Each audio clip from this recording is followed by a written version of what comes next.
This is Matador News, and here are today's headlines. Resident evacuations are still in effect in Oroville as another storm is expected to hit California this weekend. National Security Advisor Michael Flynn has resigned after working in the Trump administration for only 3 weeks. NBA All-Star Weekend kicks off this week. The question on everyone's mind is, can Kevin Durant and Russell Westbrook play together? Hello, welcome to Matador News. I'm Cameron Parrish. And I'm Aaron Lanuza. Evacuation warnings in the Lake Oroville area will remain in effect. Storms are expected to strike northern California tomorrow and last through the weekend. Authorities are working fast to repair damage to an emergency spillway before rainstorms push billions of gallons of water back into the lake. If the spillway fails, it could flood communities downstream with what one official says could be a 30-foot wall of water. Repair crews are currently working to fill the hole in the damaged spillway. The 41-year-old adopted son of Jerry Sandusky is charged with child sex crimes in Pennsylvania. Jerry Sandusky is currently facing 14 counts, including soliciting sex from a child under the age of 16 and soliciting child pornography. His father was once a Hall of Fame football coach at Pennsylvania State University. He was convicted in June 2012 of 45 counts of sexually abusing boys over a number of years. White House spokesperson Sean Spicer says National Security Advisor Michael Flynn was asked to resign over eroding trust. Flynn resigned yesterday after weeks of controversy over conversations he had with the Russian ambassador.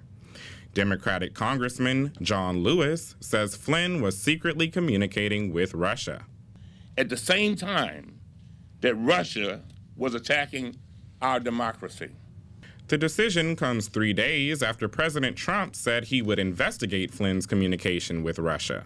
Andrew Puzder, President Trump's nominee for Labor Secretary, is losing his support from 4 Republican senators just before confirmation hearings. Majority Leader Mitch McConnell is trying to persuade at least 2 of these senators to reconsider their stance. If he can't change any minds, then McConnell may need to advise the White House to pull Andrew Puzder from nominations. Puzder is among the last cabinet picks to get the nomination hearing. His hearing has been delayed several times and is rescheduled for this Thursday. Republicans are not counting on any Democratic votes. Middle school and high school having a later start time?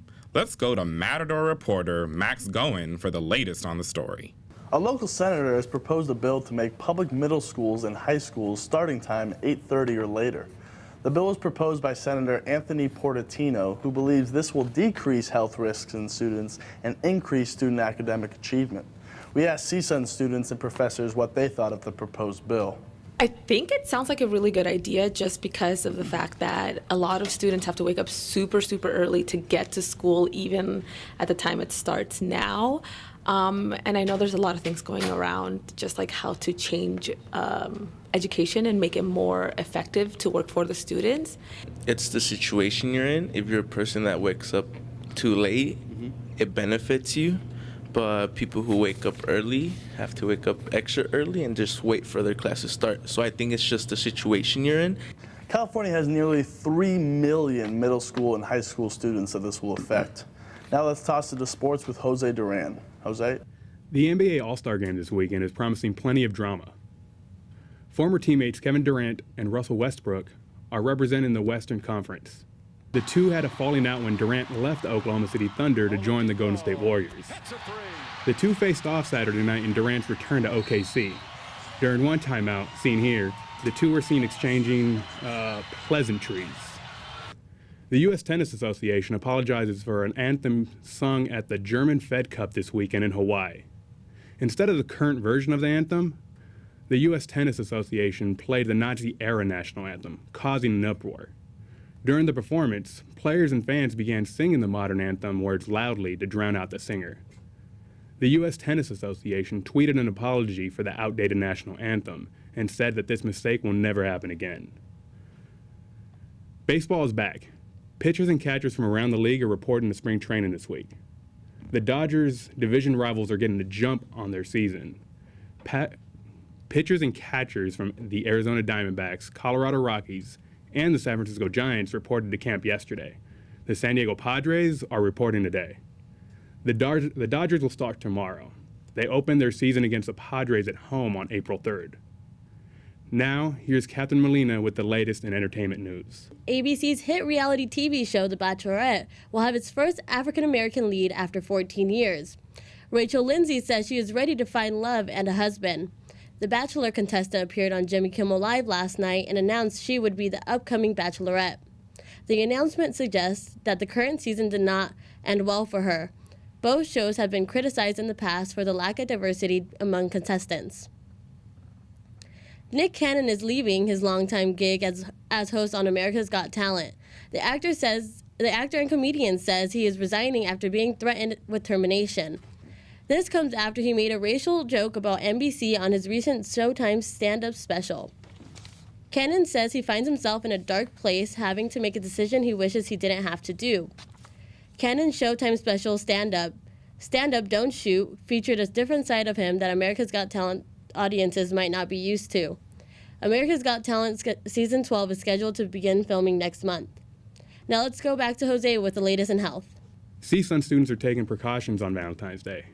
Here's Matador News reporter Melanie Rosales in the newsroom with more information. CSUN's Health Education Student Organization is spreading the love and raising awareness this Valentine's Day. HISO's Neona Ramirez says it's important to educate people on safe sex. We realize that a lot of college students don't really know what precautions to take in order to avoid disease such as STDs, HIV, or to avoid unwanted pregnancy as well. And on top of that, we realize that a lot of people don't know how to properly put on a condom. HISO is also selling goodies to students, but some CSUN students say they're not feeling romantic today. I think it's a great day to spend with your loved one or even a mom or a dad, but I think every day should be spent with your mom or your dad or your loved one. I'm not much of a romantic, so like anything to do with love and romance, I'm just like, nah, it's not me.